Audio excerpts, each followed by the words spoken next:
Good evening, ladies and gentlemen.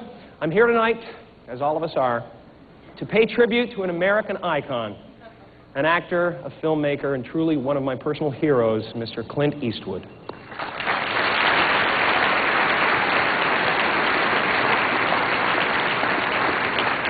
I'm also here because the AFI is paying me $20,003, making me the highest paid megalomaniacal boy king in all of Babylon! Don't get me wrong, Clint. I wanted to be here. But my quote is my quote. If I lower it for you, I have to do it for everybody. That's all. Not many people know this, but Clint Eastwood was one of my first supporters in the business.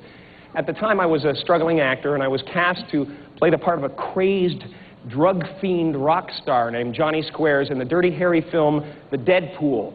For the Sure, you can applaud for that. All right. For my audition, I was put on tape singing an Alice Cooper song.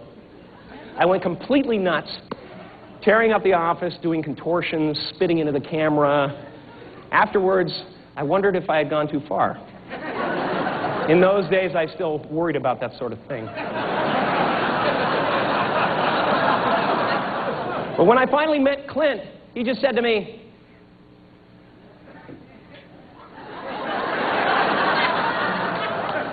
"I love that tape.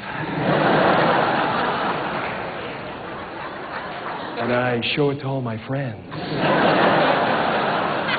Naturally, I was elated. I wanted to do the best possible job that I could do for this man.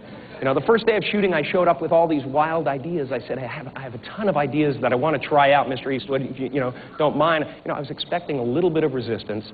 But Clint just looked at me, then looked at the producer, David Valdez, and said, "Well, maybe we'll just turn the camera on and let him go."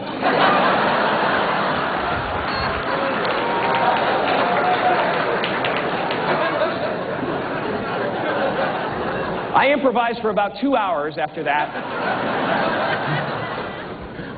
Then with Clint's help, we honed the final performance down to this little piece that I'd like to perform for you now. "Hey, man, I can handle it."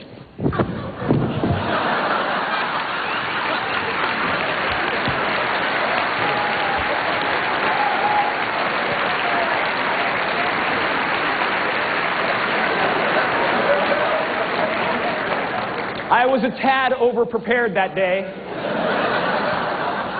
But that was only because I was working with a legend, someone whose movies I had admired for years. Every guy in this audience, though, at one time or another, has lived vicariously through Clint Eastwood and his mythological characters. He's our equalizer. He's the one who could settle the score for us. The man that every man would love to be. When a bully was pursuing you and pushing you around in the schoolyard, you'd think to yourself, wow, there's just no justice. Then you'd see a Clint Eastwood movie, and you'd realize that that bully grows up to become the guy who gets his butt kicked by the man with no name. You know? It's our salvation. I don't know if they meant this. It's just really a theory of mine. But I think the reason why he had no name is so that we could fill in our own.